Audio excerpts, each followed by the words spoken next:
Welcome everybody to this session. আমরা গত ক্লাসে আমরা ফিশার ইফেক্ট সম্পর্কে স্যার একটু কথা ছিল স্যার। বলো স্যার ওই যে আমাদের অ্যাসাইনমেন্ট দিয়েছেন স্যার, তো আমরা গত ক্লাসে আমরা ফিশার ইফেক্ট সম্পর্কে কিছুটা আইডিয়া দিয়েছিলাম। আমরা বলেছি যে আমরা এক্সচেঞ্জ রেট নির্ধারণের ক্ষেত্রে শর্ট রান একটা মডেল আছে, লং রান একটা মডেল আছে। শর্ট রানে মানে তাৎক্ষণিকভাবে কোনো যদি প্রতিক্রিয়া সৃষ্টি হয়, কোনো ডিস্টারবেন্স সৃষ্টি হয় ফরেন কারেন্সি মার্কেটে কিংবা মানি মার্কেটে, সেটা এক্সচেঞ্জ রেটের উপর কি ধরনের প্রভাব ফেলে। আমাদের উদ্দেশ্য হলো এক্সচেঞ্জ রেটটা কখন কিভাবে মুভ করে, কখন বাড়ে কখন কমে, তার পিছনে কারণগুলো কি, যাতে করে আমরা এক্সচেঞ্জ রেটকে আমরা প্রেডিক্ট করতে পারি। এবং এক্সচেঞ্জ রেট প্রেডিকশনের উপর নির্ভর করে আমি কোন কারেন্সিতে বিনিয়োগ করবো সেটা নির্ভর করে, কোন কারেন্সিতে আমি আমার টাকাটা রাখবো সেটা নির্ভর করে কোন কারেন্সির মূল্যটা বাড়বে ভবিষ্যতে, সেটা প্রেডিক্ট করা। সেটা প্রেডিক্ট করার জন্য আমরা বলছি শর্ট রানের কিছু পদ্ধতি আছে। বলছিলাম যে যে আমরা ফিশার ইফেক্ট পড়ার জন্য আমরা দুটো থিওরিকে সেখানে আমরা একত্রিত করেছি। একটা ছিল ইন্টারেস্ট রেট প্যারিটি কন্ডিশন, যেটাকে আমরা আইআরপি বলেছি, এবং এই ইন্টারেস্ট প্যারিটি কন্ডিশনটা হলো শর্ট রান কিভাবে এক্সচেঞ্জ রেট নির্ধারিত হয় মার্কেটে, সেটা একটা ব্যাখ্যা। ইন্টারেস্ট প্যারিটি কন্ডিশন হলো প্যারিটি মানে সমতা, দুটো দেশের ইন্টারেস্ট রেট বা দুটো কারেন্সির ইন্টারেস্ট রেট সমান হওয়া। তো ইন্টারেস্ট রেট প্যারিটি কন্ডিশন অনুযায়ী দুটো দেশের বা দুটো কারেন্সির ইন্টারেস্ট রেট, তবে শর্ত হলো এখানে যে ইন্টারেস্ট রেটটাকে আমাদের একই কারেন্সিতে প্রকাশ করতে হবে। আমি যদি ডলার ইন্টারেস্ট রেটকে ইউরো ইন্টারেস্ট রেটের সাথে কম্পেয়ার করতে চাই, সেক্ষেত্রে আমাকে ইউরো ইন্টারেস্ট রেটকে ডলার ইন্টারেস্ট রেটে কনভার্ট করতে হবে, এবং কনভার্ট করে তারপর আমাকে ডিসিশন নিতে হবে যে কোন কারেন্সিতে বিনিয়োগ করলে আমার লাভ বেশি হবে। কেমন, এই জন্য এটাকে বলা হয় ইন্টারেস্ট রেট প্যারিটি কন্ডিশন, যে দুটো দেশের কারেন্সির ইন্টারেস্ট রেট যখন সমান হবে তখনই ইকুইলিব্রিয়াম হবে, অর্থাৎ একজন ইনভেস্টর যে কোনো কারেন্সিতে বিনিয়োগের ব্যাপারে নিরপেক্ষ থাকবে। কিন্তু ইন্টারেস্ট রেট যদি একটা বেশি হয় expressed in terms of the same currency, তাহলে ইনভেস্টর যে কারেন্সির ইন্টারেস্ট রেট বেশি সেখানে সে ইনভেস্ট করার চেষ্টা করবে। কেমন, এটা হচ্ছে ইন্টারেস্ট রেট প্যারিটি কন্ডিশন। এটা শর্ট টার্ম লং রানে উভয় ক্ষেত্রে কাজ করে। এই ইন্টারেস্ট রেট প্যারিটি কন্ডিশনটা শর্ট টার্মে এটা পালিত হতে হয়, লং রান এটা পালিত হতে হয়। যদি এই ইন্টারেস্ট কন্ডিশনটা যদি পালিত না হয় বা সমান যদি না হয় দুটো কারেন্সি ইন্টারেস্ট রেট, তাহলে ইনভেস্টরের পক্ষে কারেন্সি চেঞ্জ করে সেখান থেকে প্রফিট করা সম্ভব। এটা হলো আমাদের ইন্টারেস্ট রেট প্যারিটি কন্ডিশন। এবং দ্বিতীয় যে কন্ডিশনটা আছে, যেটা আমরা গত ক্লাসে আলোচনা করেছি, সেটা হলো পারচেজিং পাওয়ার প্যারিটি থিওরি, যেটা বলেছি আমরা, বা পিপিপি থিওরি। পারচেজিং পাওয়ার প্যারিটি থিওরি হচ্ছে লং রান থিওরি। এই জন্য লং রান বলা হয় কারণ প্রাইসটাকে আমরা সাধারণত, প্রাইস যেটা সৃষ্টি হয় গুডস মার্কেটে, গুডস মার্কেটে সাধারণত কমোডিটি এবং সার্ভিস প্রডিউস করা হয়, যেখানে গুডস এবং কমোডিটির একটা প্রাইস আমরা অবজার্ভ করি। এবং সাধারণত গুডস মার্কেটে যে অ্যাডজাস্টমেন্ট, সেই অ্যাডজাস্টমেন্টটা ধীরগতিতে হয়। যেমন যদি একটা কমোডিটির প্রোডাকশন বাড়াতে হয়, অর্ডার আসবে, তারপরে সেটা প্রসেসিং করতে হবে, যে দীর্ঘ সময়ের ব্যাপারে, সময় 5-6 মাস বা কখনো কখনো 1 বছর। মনে করো 5টা প্লেন অর্ডার আসবে, সেই 5টা প্লেন প্রোডাকশনের জন্য 2-3 বছর সময় লেগে যেতে পারে। কেমন, তো এই জন্য গুডস মার্কেটে যে অ্যাডজাস্টমেন্টটা হয়, সেই অ্যাডজাস্টমেন্ট একটু ধীরগতিতে হয়। এই জন্য প্রাইসের অ্যাডজাস্টমেন্টটা সাধারণত লং রানে হয়ে থাকে। তো এই যে প্রাইসের অ্যাডজাস্টমেন্টটা যখন কমপ্লিট হবে, প্রাইসটা যখন ইকুইলিব্রিয়ামে পৌঁছাবে, তার উপর ভিত্তি করে যে তত্ত্বটা দাঁড় করানো হয়েছে সেটাকে বলা হয় পারচেজিং পাওয়ার প্যারিটি থিওরি। এই থিওরি অনুযায়ী আমরা দেখেছি যে এটাকে বলা হয় লং রান থিওরি, যে এখানে প্রাইস অ্যাডজাস্টমেন্টের ব্যাপারটা আছে, প্রাইসটাও ইকুইলিব্রিয়াম পজিশনে সেটেলড হবে।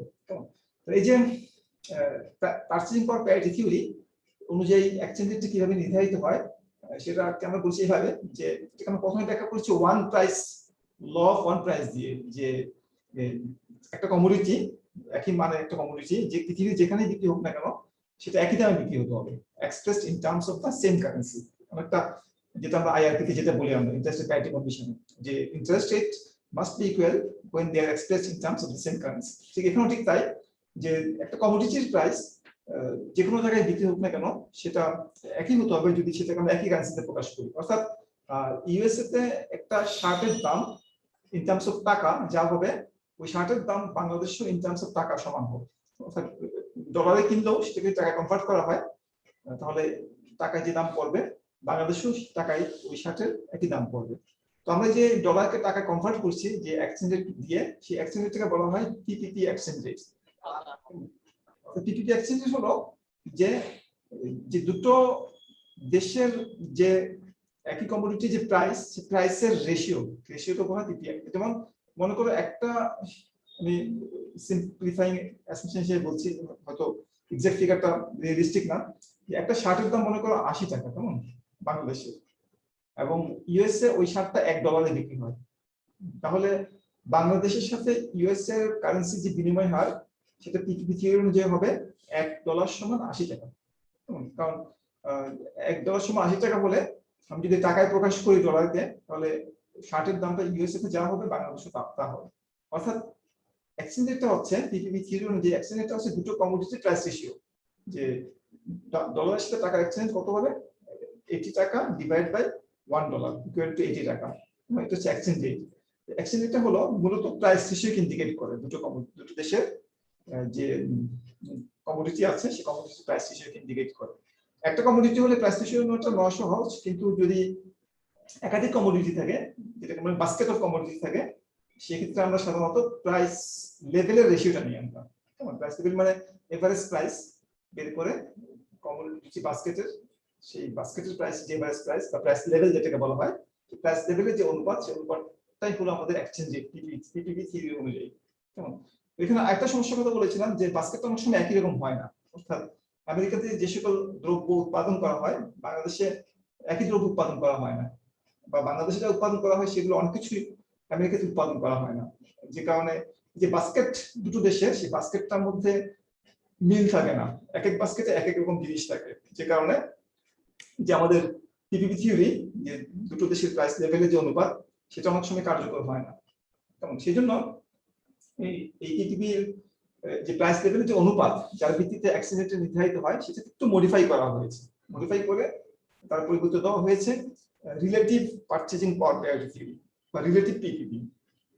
রিলেটিভ পিপিপি অনুযায়ী আমরা এক্সচেঞ্জ রেটটা কিভাবে নির্ধারিত হয় সেটার দিকে না তাকিয়ে আমরা এক্সচেঞ্জ রেটের যে পার্সেন্টেজ চেঞ্জ বা এক্সচেঞ্জ রেটের যে আপেক্ষিক পরিবর্তন, এক্সচেঞ্জ রেটের যে অ্যাপ্রিসিয়েশন কিংবা ডিপ্রিসিয়েশন, সেটা কিভাবে নির্ধারিত হয় তা দেখার চেষ্টা করেছি। সেটা করার জন্য আমরা কি করেছি, যে সাধারণত এক্সচেঞ্জ রেট বা ই ইকুয়াল টু বা বলি P US by P U for example, এরকম লগ নিয়ে আমরা একটু ম্যানিপুলেশন করে দেখিয়েছি যে এক্সচেঞ্জ রেটের যে অ্যাপ্রিসিয়েশন কিংবা ডিপ্রিসিয়েশন, সেটা দুটো দেশের ইনফ্লেশন ডিফ্লেশনের উপর ডিপেন্ড করে।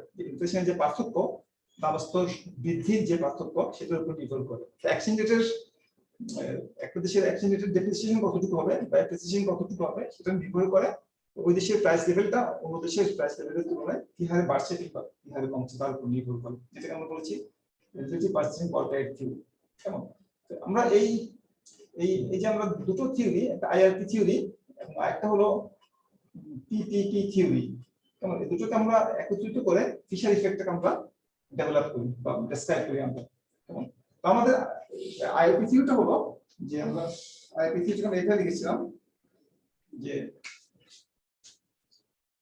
IRP interest rate parity condition.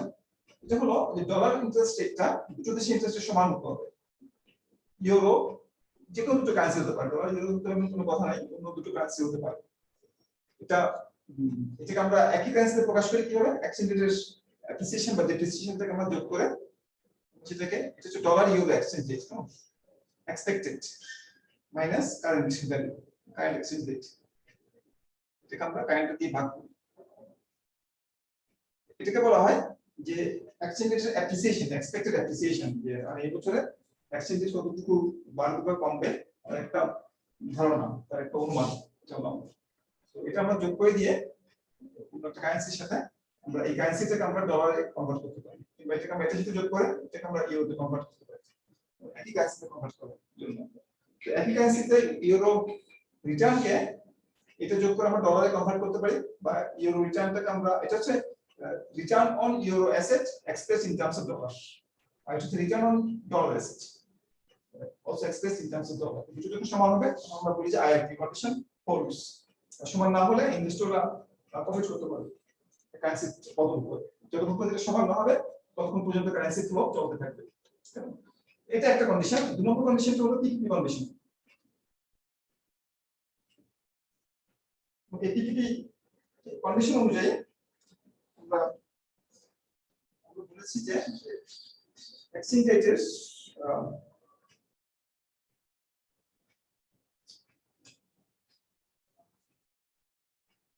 রেটটা হলো আমাদের রিলেটিভ ভাষা থেকে নিচ্ছি। এক্সচেঞ্জ রেট যে expected change dollar euro exchange rate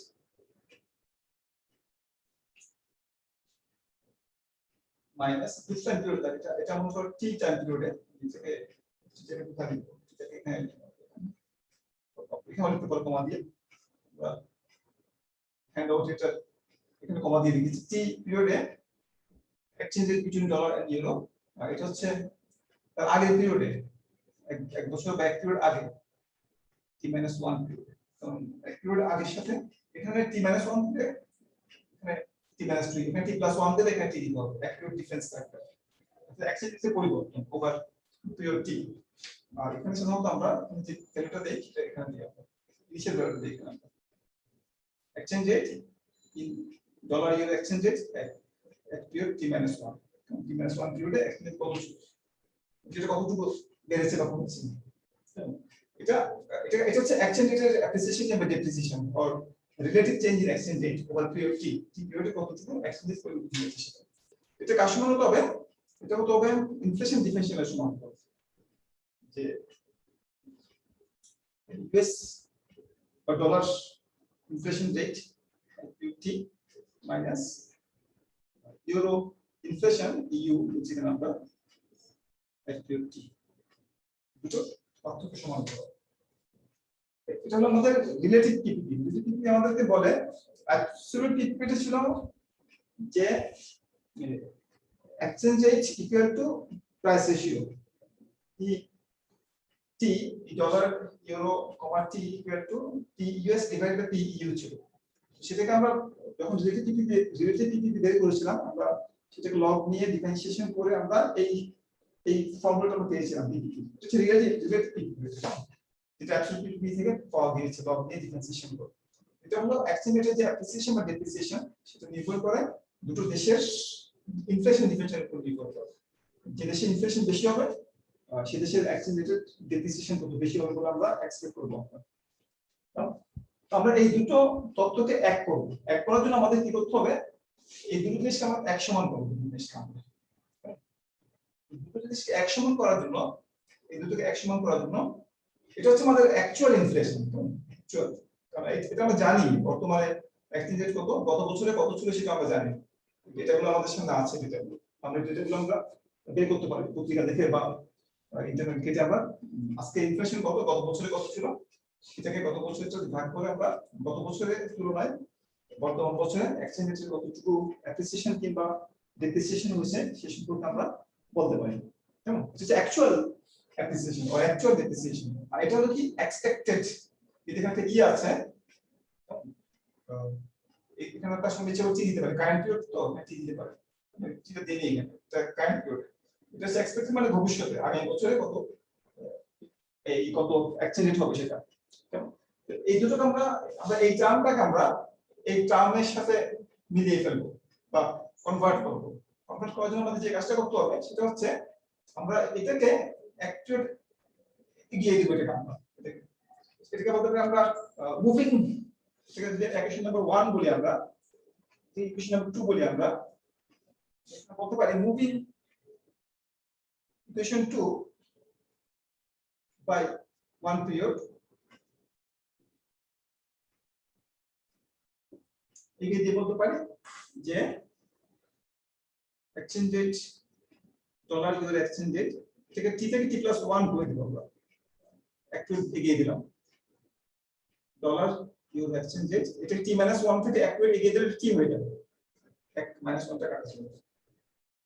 এখানে ডলার ইউরো এটা ইউজ করো।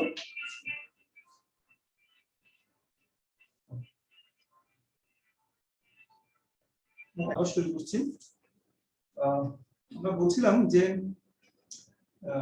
আমরা যদি পিপিপি থিওরির যে এক্সপেক্টেড এক্সচেঞ্জ রেট যেটা অ্যাকচুয়াল এক্সচেঞ্জ রেট সেটাকে আমরা expected exchange rate actual exchange rate থেকে আমরা যদি এটাকে যদি এক্সপেক্টেড এক্সচেঞ্জ রেট নিয়ে যেতে চাই যাতে করে দুটো সমান হয়ে যায় এবং দুটো ইকুয়েশনকে আমরা ম্যাচ করাতে পারি সেজন্য আমরা যে কাজটা করছি সেটা হচ্ছে ইকুয়েশন 2 কে আমরা এক ফিট এগিয়ে দিচ্ছি t থেকে t+1 করছি আর t-1 থেকে আমরা t করছি কেমন t-1 টা t হয়ে যাবে এক ফিট এগিয়ে দেওয়া হবে ঠিক একইভাবে ডান দিকে গুলো এক ফিট এগিয়ে যাবে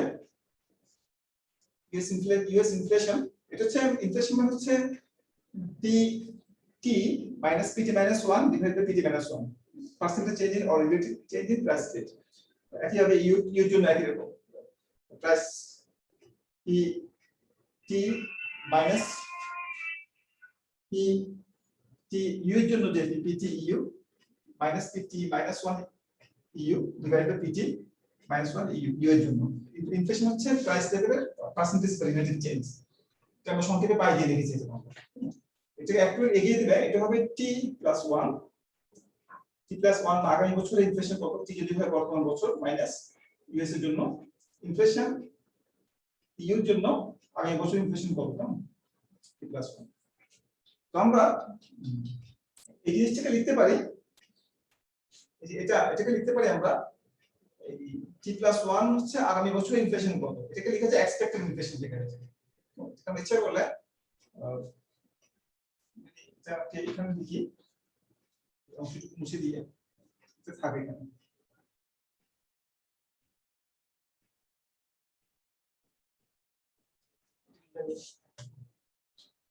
এটাকে লিখে লিখতে পারি এটাকে যে আগামী বছর ইনফ্লেশনকে আমরা লিখতে পারি ডলার ইউরো t+1 না দিয়ে তুমি এক্সপেক্টেড ইনফ্লেশন দিতে পারি এক্সপেক্টেড ইনফ্লেশন আগামী বছর ইনফ্লেশনটা হচ্ছে এক্সপেক্টেড ইনফ্লেশন আমি জানি না আর কারেন্ট ইনফ্লেশন থেকে আমরা ডলার ইউরো টিটা আমি দিলাম না কেমন দিচ্ছি না মানে কারেন্ট ইনফ্লেশন সেগুলো দেওয়া যায় যদি কারেন্ট টিটা নাই আমি টিটা এখান থেকে অমিট করলাম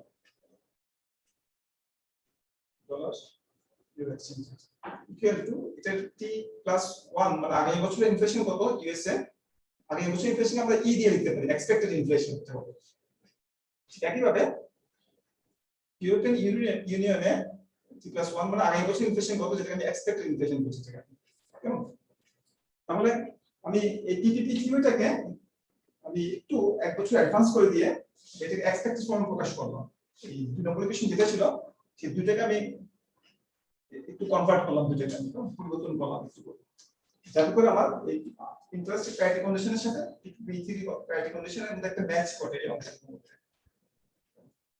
তো আমরা এইটাকে যদি এপাশে নিয়ে আসি আর ডলার মাইনাস আর ইউরো অর্থাৎ return on dollar asset minus return on euro asset equal to expected change in exchange rate তো আমি যদি এটাকে যদি এপাশে নিয়ে আসি তাহলে এই অংশটুকু সমান আর ডলার মাইনাস আর ইউরো আর একই জিনিসটা এই অংশটুকু সমান হচ্ছে inflation expected inflation in US minus expected inflation in EU তাহলে আমি 1 এবং 2 এই দুটোকে আমি একত্রিত করে লিখতে পারি 1 এবং 2 কে কম্বাইনিং 1 and 2 লিখতে পারি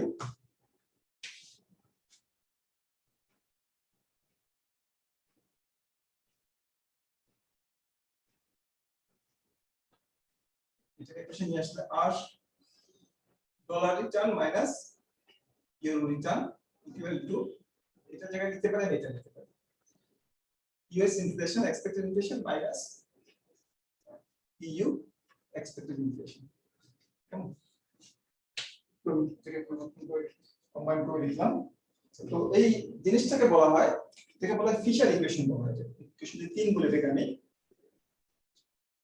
এটাকে বলা হয় ফিশার ইকুয়েশন বা ফিশার ইফেক্ট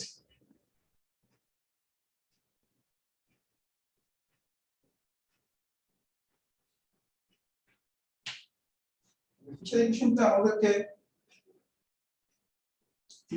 আমাদেরকে বলে যে দুটো দেশের ইন্টারেস্ট রেটের পার্থক্য হবে আমরা যদি দুটো দেশের ইন্টারেস্ট রেটের পার্থক্য অবজার্ভ করি বাংলাদেশে যদি 10% ইন্টারেস্ট অফার করে ইন্ডিয়া যদি 7% ইন্টারেস্ট অফার করে তাহলে আমরা ধারণা করতে পারি যে মার্কেট এক্সপেক্ট করছে যে বাংলাদেশের ইনফ্লেশনটা ইন্ডিয়ার ইনফ্লেশনের চেয়ে 3% বেশি হবে। বাংলাদেশের ইনফ্লেশন যদি 5 হয় তাহলে ইন্ডিয়ার ইনফ্লেশনটা 2 হবে, যেহেতু ইন্টারেস্ট রেটের ডিফারেন্সিয়াল 2 এবং 3 ইন্টারেস্ট রেটের পার্থক্য যতটুকু থাকবে দুটো দেশের অ্যাসেটের উপরে বা ইনভেস্টমেন্ট যদি করা হয় দুটো দেশে যেরকম ইন্টারেস্ট রেট পাওয়া যায়, তাহলে ফিশার ইফেক্ট আমাদেরকে বলে, ফিশার ইকুয়েশনটা আমাদেরকে বলে যে ইনভেস্টররা এক্সপেক্ট করছে যে দুটো দেশের ইনফ্লেশন ডিফারেন্সিয়াল বা এক্সপেক্টেড ইনফ্লেশনের যে পার্থক্য আগামী বছরে বাংলাদেশের দাম কতটুকু বাড়বে এবং ইন্ডিয়ার দাম কতটুকু বাড়বে সেটা এই ইন্টারেস্টের ডিফারেন্সের উপর নির্ভর করে। যে দেশে ইন্টারেস্ট রেট বেশি ব্যবহার করা হবে সে দেশের কারেন্সি দাম, সে দেশের যে ইনফ্লেশন, সে দেশের দ্রব্যমূল্যর যে বৃদ্ধির হার সেটা সে দেশে বেশি হবে, সে অনুপাতে বেশি হবে। যদি বাংলাদেশের ইন্টারেস্ট রেটটা ইন্ডিয়ার ইন্টারেস্ট রেট 3% বেশি হয় তাহলে বাংলাদেশের ইনফ্লেশনটা এক্সপেক্টেড ইনফ্লেশনটা আগামী বছরে কতটুকু ইনফ্লেশন বেশি হবে বাংলাদেশে সেটা সেই পার্থক্য সমান হবে। অর্থাৎ বাংলাদেশের এক্সপেক্টেড ইনফ্লেশনটা ইন্ডিয়ার এক্সপেক্টেড ইনফ্লেশনের চেয়েও 3% বেশি হবে বা 3 পার্সেন্টেজ পয়েন্ট বেশি হবে, এটা ইনভেস্টররা আশা করছে। অর্থাৎ ইনফ্লেশন ডিফারেন্সিয়ালটা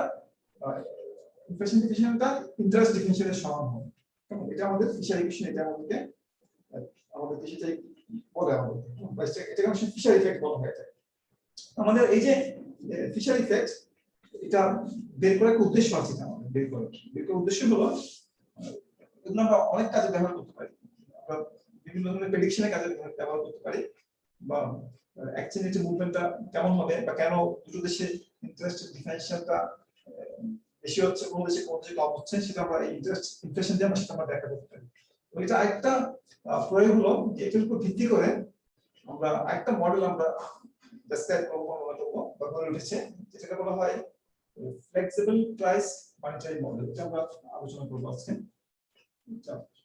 এটা আমাদের ইফেক্ট একটু মনে রাখবেন যে ইন্টারেস্ট রেট প্যারিটি কন্ডিশন কি জিনিস, এটা কি ব্যাখ্যা করে, কি দেখায় আমাদেরকে।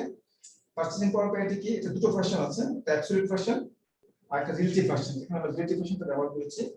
আমি এই দুটোকে একত্রিত করে আমরা ফিশার ইফেক্ট পাই। আমরা ফিশার ইফেক্টটা কি বলে সেটা আমরা এখানে দেখেছি ইকুয়েশনের মাধ্যমে। এই তিনটা ইকুয়েশনকে বেস হিসেবে মাথায় রাখবে বা বেস হিসেবে মনে রাখবে। এই তিনটা ইকুয়েশনের উপর ভিত্তি করে যে অন্যান্য যে আলোচনাগুলো আছে সেগুলো ডেভেলপ হচ্ছে, বা ভবিষ্যৎ আলোচনাগুলো যদি কোনো অ্যাডভান্স স্টাডি করতে চাও মাইন্ডটারি ইকোনমিক্সের উপর, তাহলে এই তিনটা কনসেপ্টের ধারণা তোমাদেরকে ভালো করে থাকতে হবে। ইন্টারেস্ট রেট প্যারিটি কন্ডিশন কি জিনিস, পারচেজিং পাওয়ার প্যারিটি কি জিনিস, অ্যাবসলিউটটা কি, রিলেটিভটা কি, এবং ফিশার ইফেক্টটা কি, এই তিনটা সম্পর্কে ভালো করে ধারণা করতে হবে। আমরা এখন মনিটারি যে থিওরি, এক্সচেঞ্জ সংক্রান্ত সেই মনিটারি থিওরি নিয়ে আমরা আলোচনা করব। এটাকে অনেক সময় বলা হয়, মনিটারি থিওরিটাকে বলা হয় ফ্লেক্সিবল প্রাইস মনিটারি থিওরি। এটাকে ফ্লেক্সিবল প্রাইস এর জন্য বলা হয়, মনিটারি থিওরিতে প্রাইসটাকে ফ্লেক্সিবল করা হয়। অর্থাৎ আমরা সাধারণত প্রাইসটাকে লং রানে ফ্লেক্সিবল করি, মনিটারি থিওরিটা আলোচনা থেকে এমন ভাবে করে যেন আমরা লং রান আলোচনা করছি, শর্ট টার্ম থেকে লং রানের সাথে ইকুইভ্যালেন্ট করে ফেলি। এটাকে বলা হয়, আমরা তাহলে এখানে এই ফ্লেক্সিবল প্রাইস মনিটারি অ্যাপ্রোচ থেকে বলা হয় ফ্লেক্সিবল প্রাইস বা সংক্ষেপে মনিটারি অ্যাপ্রোচ। মনিটারি অ্যাপ্রোচ অনুযায়ী বা মনিটারি থিওরি অনুযায়ী কিভাবে এক্সচেঞ্জ রেটটা নির্ধারিত হয়, ফ্লেক্সিবল প্রাইস মনিটারি অ্যাপ্রোচ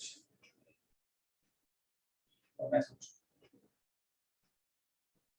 সংক্ষেপে এটা হচ্ছে FPM, flexible price monetary approach.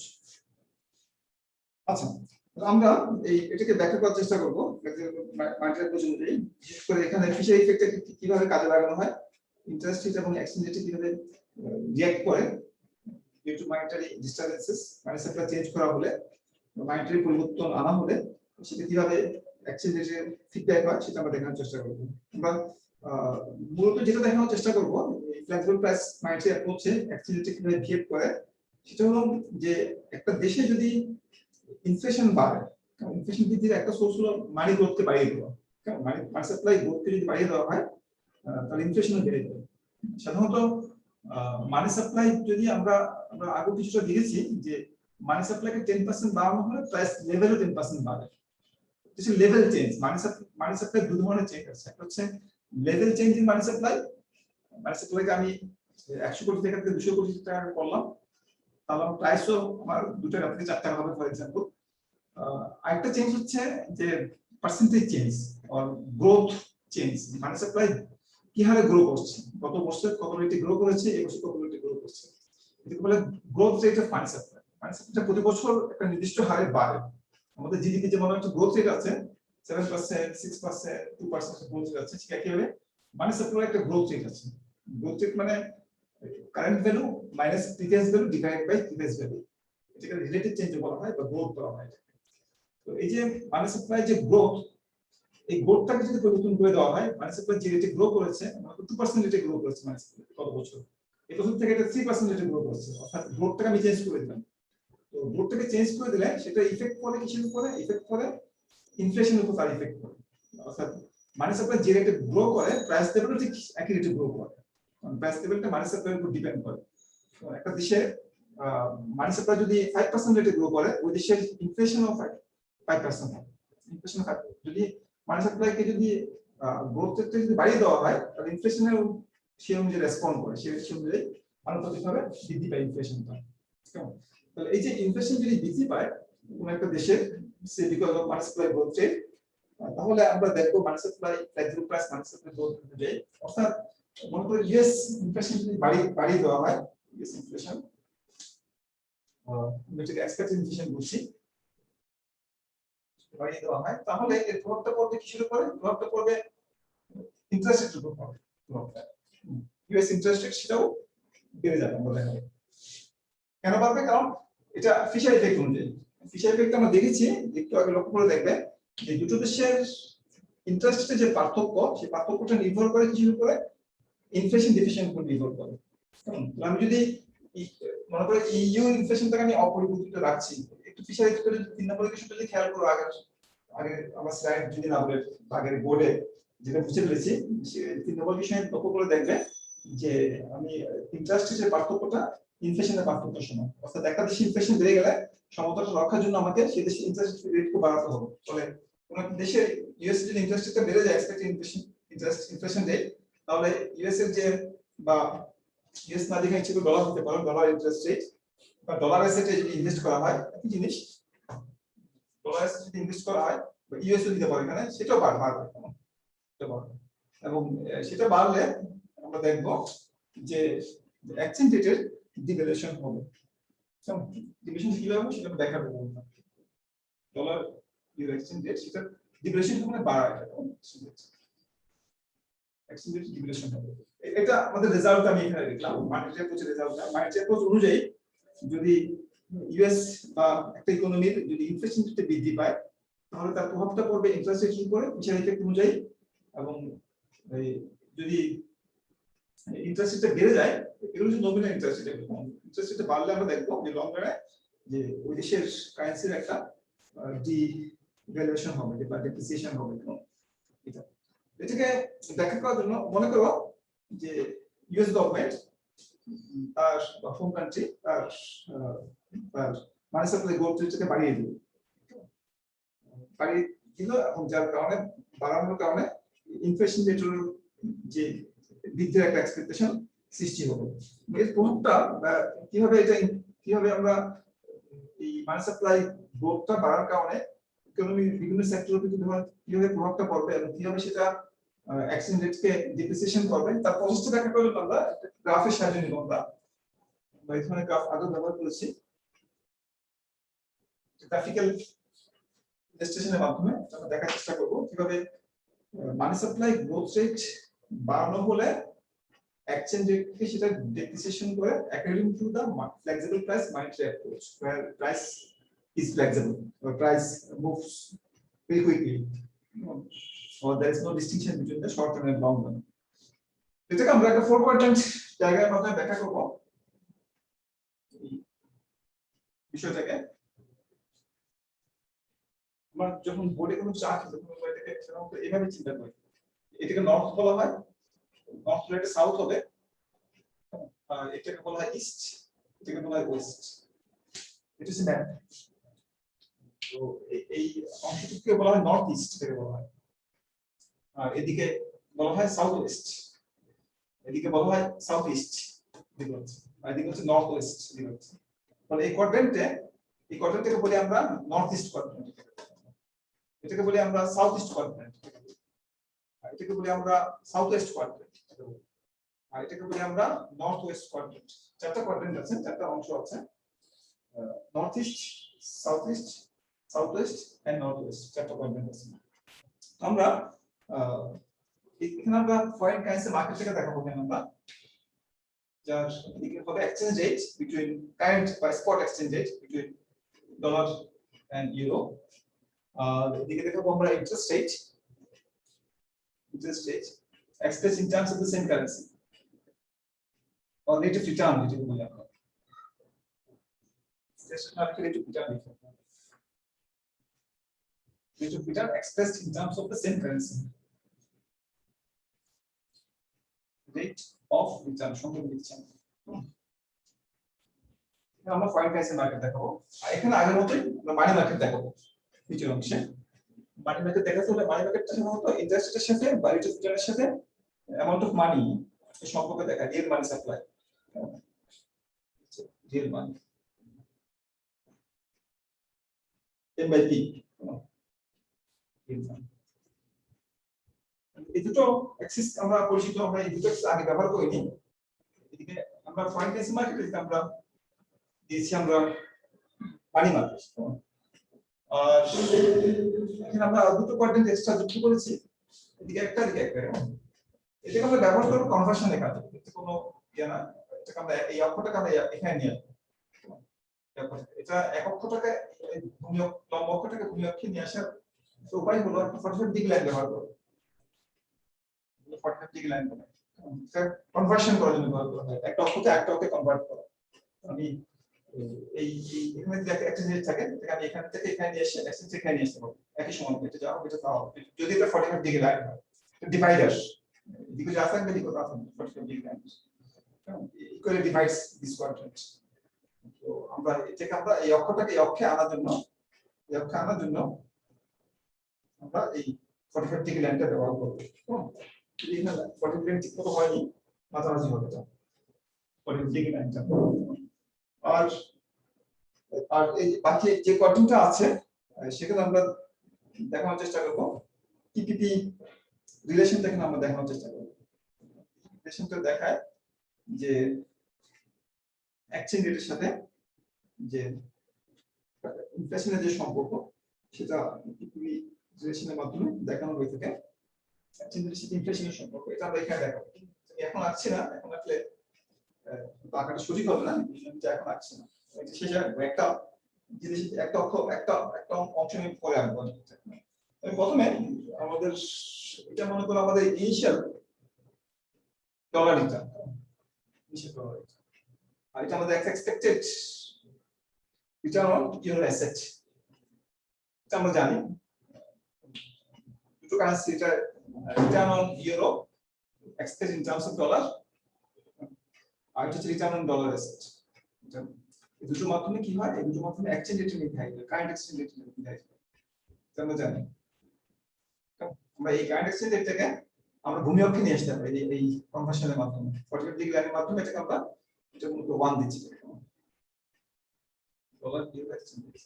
এটা আমাদের স্টার্টিং পয়েন্ট, 1 কিংবা 1 টাইম বলতে পারো। এই ইন্টারেস্ট করতে আসছে এটা আসছে আমাদের ডিমান্ড ফর মানি এবং সাপ্লাই অফ মানি মাধ্যমে।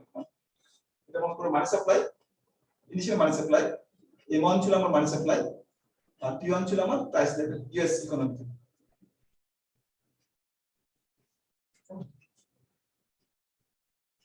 এটা আমার মানি ডিমান্ড, মানে এটা L ইনকামের ফাংশন এবং ইন্টারেস্ট রেটের ফাংশন। ইয়েস, তো ইয়েস ইনকাম মানি ডিমান্ড এবং মানি সাপ্লাই দুটোর সমতলের মাধ্যমে ইউএস ইন্টারেস্ট রেট নির্ধারিত হবে। কেমন, এই ইউএস ইন্টারেস্ট রেট এবং ইউ ইন্টারেস্ট রেট দুটো সমতলের মাধ্যমে ফরেন কারেন্সি মার্কেটে এক্সচেঞ্জ রেট নির্ধারিত হবে। এই এক্সচেঞ্জ রেটটাকে আমরা এখানে নিয়ে আসলাম, কেমন এখানে নিয়ে আসলাম কনভার্সন করে। তো থেকে আমরা পারচেজিং পাওয়ার প্যারিটি থিওরির মাধ্যমে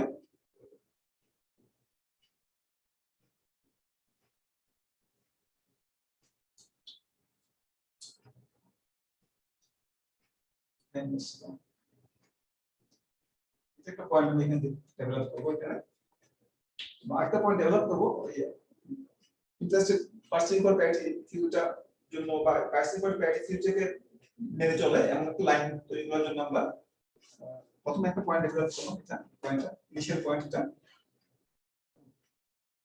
একটা ভাষাগত বিন্দু আমাদের এই পয়েন্টগুলো করসপন্ড করে। এটা হচ্ছে পয়েন্ট 1 স্টার্টিং পয়েন্ট, এটার সাথে এটার মিল আছে, এটা করসপন্ডিং পয়েন্ট এটা।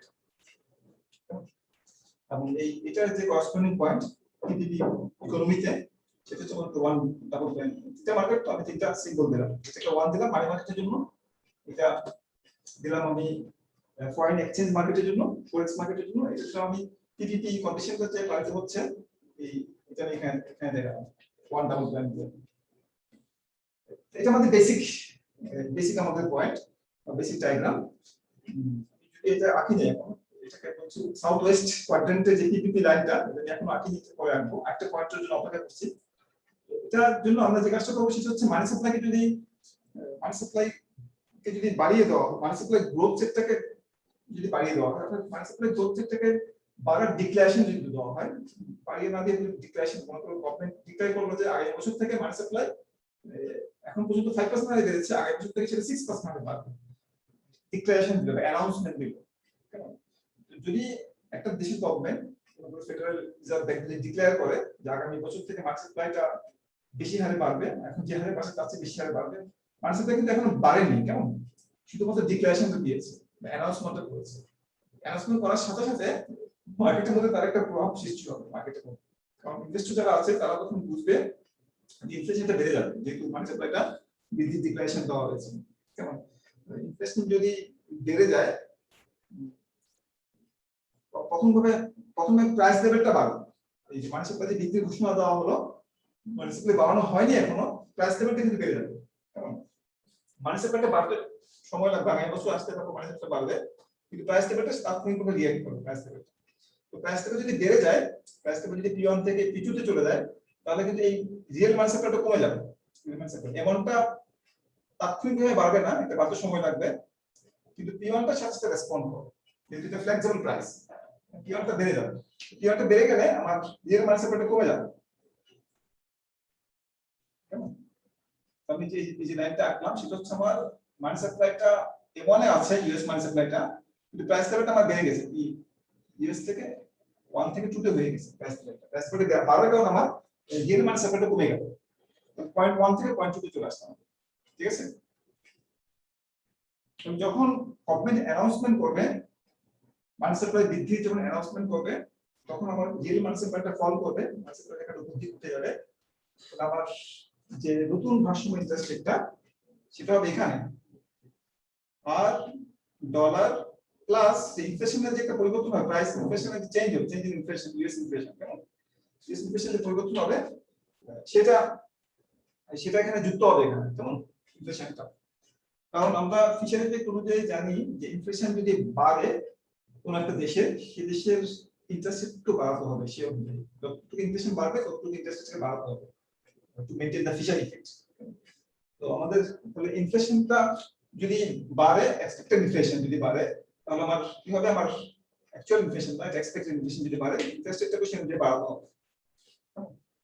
এবং এই যদি এক্সপেক্টেড ইনফ্লেশন যদি বাড়ে, তাহলে এই যে আমার এই ইউরো রিটার্ন যেটা, এই রেখাটা উপর দিকে শিফট করবে, এটা এখানে বুঝে রাখবে না, কারণ এক্সপেক্টেড ইনফ্লেশনের পরিবর্তন হলে এই আমাদের যে এক্সপেক্টেড রিটার্ন অন ডলার আছে সেটা ফল করবে, বা উল্টো হবে এক্সপেক্টেড রিটার্ন অন ইউএস এ বৃদ্ধি পাবে। যখন ইনফ্লেশনটা বৃদ্ধি পাবে, দেখো এখানে কিন্তু সব এগুলো কিন্তু অ্যানাউন্সমেন্ট ইফেক্ট, মানি সাপ্লাই বৃদ্ধির ঘোষণা দেওয়া হলো, মানি সাপ্লাইটা বাড়েনি কিন্তু প্রাইস লেভেলটা বেড়ে গিয়েছে ফ্লেক্সিবল হওয়ার কারণে, ফলে রিয়েল মানি সাপ্লাইটা ফল করেছে এবং আমাদের ইন্টারেস্ট রেটটা বেড়েছে, এবং এই রেখাটা উপর দিকে শিফট করবে, এটা উপর দিকে শিফট করবে,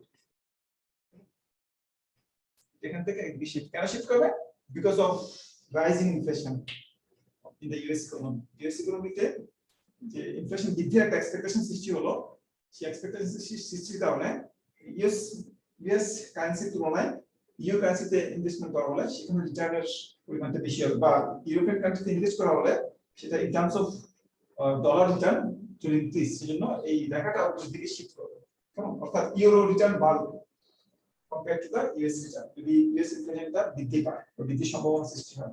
এরপর এটা এক্সপেক্টেড রেখার উপর এক্সপেকটেশনের উপর ভিত্তি করে এই রেখাটা গঠন করা হয়েছে। তাহলে আমাদের কি হবে?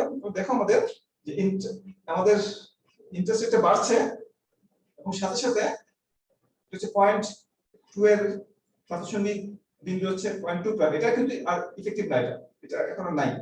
যখন ইনফ্লেশনটা সৃষ্টি হবে তখন এই রেখাটা ডিলিট হয়ে যাবে, রেখাটা থাকবে না, কেমন? এটা ইভাপোরেট হয়ে যাবে, এটা এখান থেকে আউট হয়ে যাবে। নতুন যে রেখাটা আমরা পাবো এটা হবে নতুন রেখা, এই অনুযায়ী অ্যাডজাস্টমেন্ট গুলো হবে। তাহলে আমার দেখো আমার এটা আমাদের ইন্টারেস্ট রেট, এটা আমাদের নতুন এই rate of return on the euro asset, এটা আমাদের ভারসাম্য বিন্দু। তাহলে এটা হবে আমাদের নতুন স্পট মার্কেটে এক্সচেঞ্জ রেট, এটা হচ্ছে 2 বলছি, কেমন? এই এক্সচেঞ্জ রেট থেকে আমি যদি এখানে নিয়ে আসি, এক্সচেঞ্জ রেট থেকে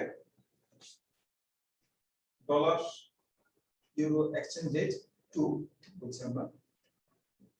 দেখো এটা দেখো আমাদের এটা আমাদের নতুন ভারসাম্য বিন্দু, এই বিন্দুর সাথে করসপন্ডিং যে বিন্দুটা হচ্ছে সেটা হচ্ছে আমাদের এটা।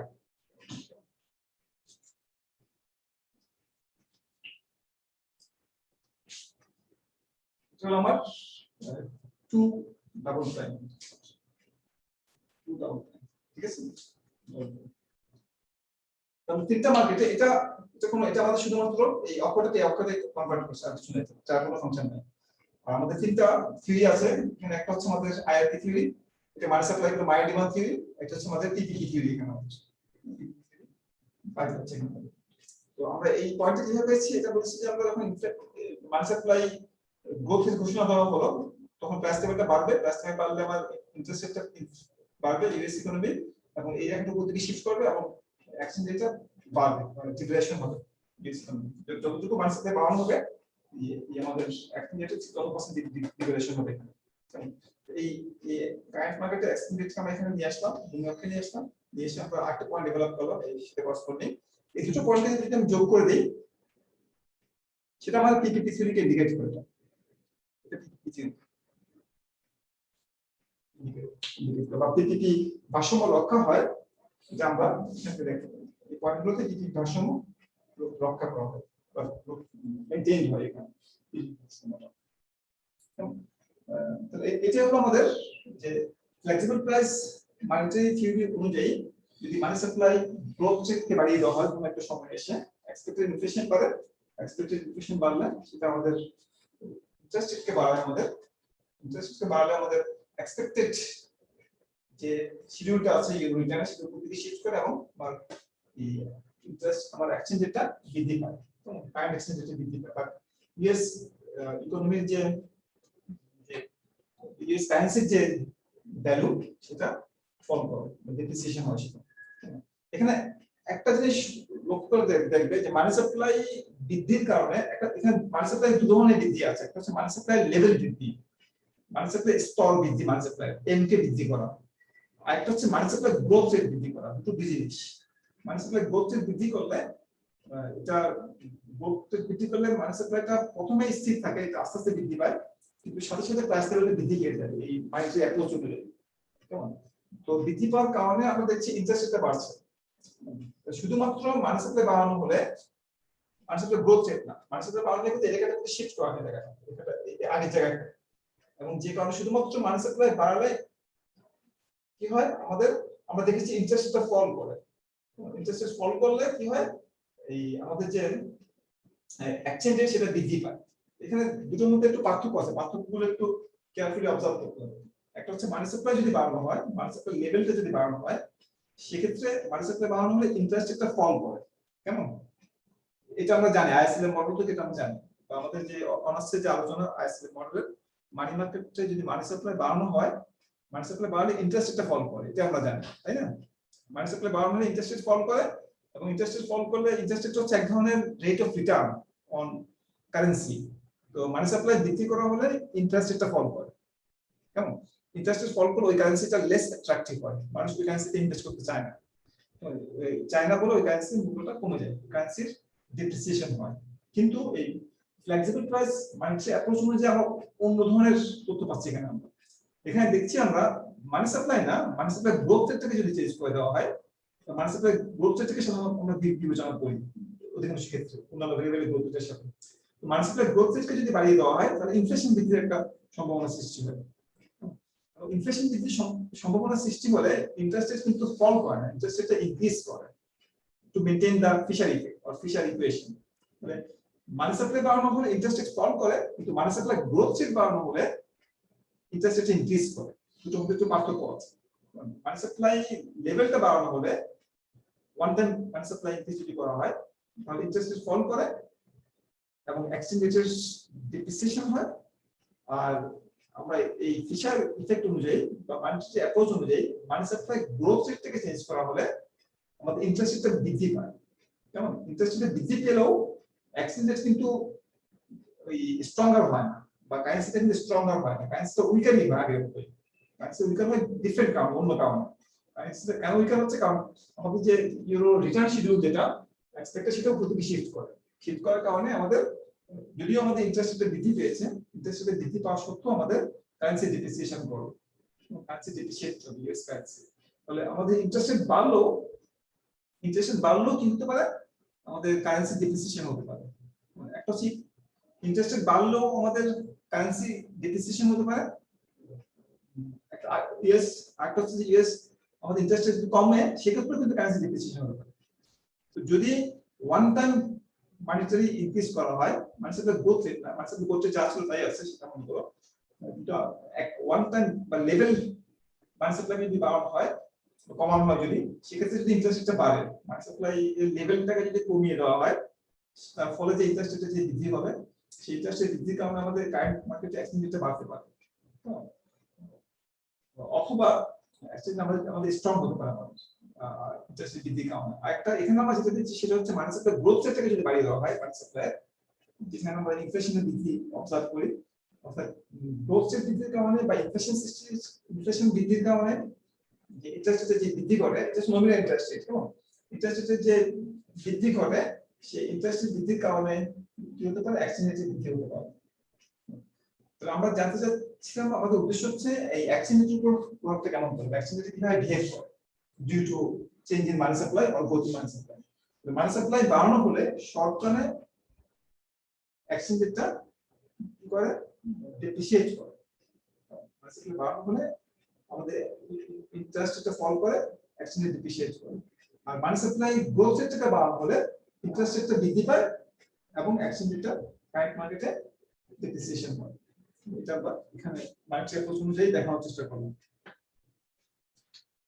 আচ্ছা, এটা আমাদের একটা পার্ট হলো আমাদের বা ফ্লেক্সিবল প্রাইস মার্কেট অ্যাপ্রোচ অনুযায়ী মানি সাপ্লাই গ্রোথ রেট বাড়ানো হলে সেটা এক্সচেঞ্জ রেট উপর কি ধরনের প্রভাব পড়ে সেটা আমরা দেখানোর চেষ্টা করব। বা পিপিপি থিওরির যে ইমপ্লিকেশনস মার্কেট অ্যাপ্রোচের মার্কেট ফ্লেক্সিবল প্রাইস মার্কেট অ্যাপ্রোচের ক্ষেত্রে সেটা আমরা এখানে দেখানোর চেষ্টা করব। তো আমরা একটা এটাকে একটু এই আলোচনাটাকে একটু আমরা জেনারেলাইজ করব। জেনারেলাইজ করার জন্য আমরা হয়তো আগের ক্লাসটা ব্যবহার করব। আজকে একটু আমরা আইডিয়া দিয়ে রাখবো যে আমরা যে এখানে যে চলকগুলো আমরা অবজার্ভ করছি, কি কি চলক আছে, যে চলকগুলোকে আমরা অ্যানালাইসিস করার চেষ্টা করছি। এখানে কি কি আছে, প্রাইস আছে, এখানে প্রাইস নিয়ে আমরা আলোচনা করছি, প্রাইসটা কিভাবে মুভ করে, short term long term. Market থিওরিতে প্রাইসটাকে ফ্লেক্সিবল করা হয়। প্রাইস আছে, ইন্টারেস্ট রেট আছে, এক্সচেঞ্জ রেট আছে, বা পিপিপি থিওরির যে প্রাইস রেশিও আছে। তো সাধারণত এই মানিটারি হচ্ছে নমিনাল মানি সাপ্লাই কথা চিন্তা করো, একটা নমিনাল ভেরিয়েবল মানি সাপ্লাই। তো নমিনাল কোন ভেরিয়েবলে চেঞ্জ করা হলে রিয়েল সেক্টর মানে মানিটারি সেক্টর হচ্ছে একটা নমিনাল সেক্টর, এখানে কোনো রিয়েল অ্যাক্টিভিটিস নাই, এখানে শুধুমাত্র মানি সাপ্লাইকে পরিবর্তন করা হচ্ছে গ্রোথ কিংবা লেভেল। তো এখানে মানিটারি অ্যাপ্রোচের যে প্রবক্তা যারা বা মানিটারিস্ট যারা আছেন তাদের কথা হলো যে মানি সাপ্লাইকে বাড়ানো হলে কিংবা কমানো হলে সেটা রিয়েল সেক্টরের উপর কোনো প্রভাব ফেলে না, রিয়েল ইকোনমির উপর কোনো প্রভাব ফেলে না, শুধুমাত্র নমিনাল যে ভেরিয়েবল গুলো আছে সেগুলোকে প্রভাবিত করে। রিয়েল ভেরিয়েবল যেগুলো আছে, রিয়েল আউটপুট বা রিয়েল ইন্টারেস্ট রেট বা রিয়েল এক্সচেঞ্জ রেট, সেগুলোর উপর কোনো প্রভাব ফেলে না। সেগুলো অপরিবর্তিত থাকে adjust after the completion of the adjustment. শুধুমাত্র যে নমিনাল যে ভেরিয়েবল গুলো আছে সেগুলো আনুপাতিকভাবে বৃদ্ধি পায়, যেটাকে আমরা প্রথম দিকে বলেছিলাম কোয়ান্টিটি থিওরি অফ মানি। মানের সাথে যতটুকু বাড়ানো হবে প্রাইস লেভেলটা আনুপাতিকভাবে ততটুকু বৃদ্ধি পাবে, যেটাকে কোয়ান্টিটি থিওরি অফ মানি বলা হয়। কেমন? রিয়েল ফ্যাক্টরের উপর সেটা কোনো প্রভাব ফেলে না। কিন্তু আমরা যখন এই অ্যাপ্রোচটাকে একটু জেনারেল করব, সেখানে আমরা দেখব যে এক্সচেঞ্জ রেট যদি এটা একটা নমিনাল ভেরিয়েবল, এক্সচেঞ্জ রেট হচ্ছে একটা নমিনাল ভেরিয়েবল, মানে 1 টাকার সাথে কত ডলার পাওয়া যাবে, বা 1 ডলারের সাথে কত টাকা পাওয়া যাবে, বা 1 ডলারের সাথে কত ইউরো পাওয়া যাবে, এগুলো হচ্ছে নমিনাল ভেরিয়েবল। এই যে নমিনাল ভেরিয়েবল যদি এক্সচেঞ্জ রেটটা সেটা শুধুমাত্র মানিটারি চেঞ্জের কারণে যে সৃষ্টি হয় তা না, এটা রিয়েল ইকোনমিতে যদি কোনো পরিবর্তন আসে, আউটপুট সেক্টর যেটাকে বলি আমরা, goods and services sector, output সেক্টরে যদি কোনো পরিবর্তন আসে, সেটা আমাদের এই নমিনাল এক্সচেঞ্জ রেটকে পরিবর্তন করতে পারে। সেটা কিভাবে করে সেটা আমরা পরবর্তীতে সেটা আমরা দেখব, আগামীতে সেটা আমরা দেখব। এটাকে বলা হবে general model of long run exchange rate. সেখানে আমরা যে নমিনাল এক্সচেঞ্জ রেট যেটা বা পিপিপি থিওরি যেটা আছে, পিপিপি থিওরিটা অনেক সময় কাজ করে না, বিভিন্ন কারণে কাজ করে না।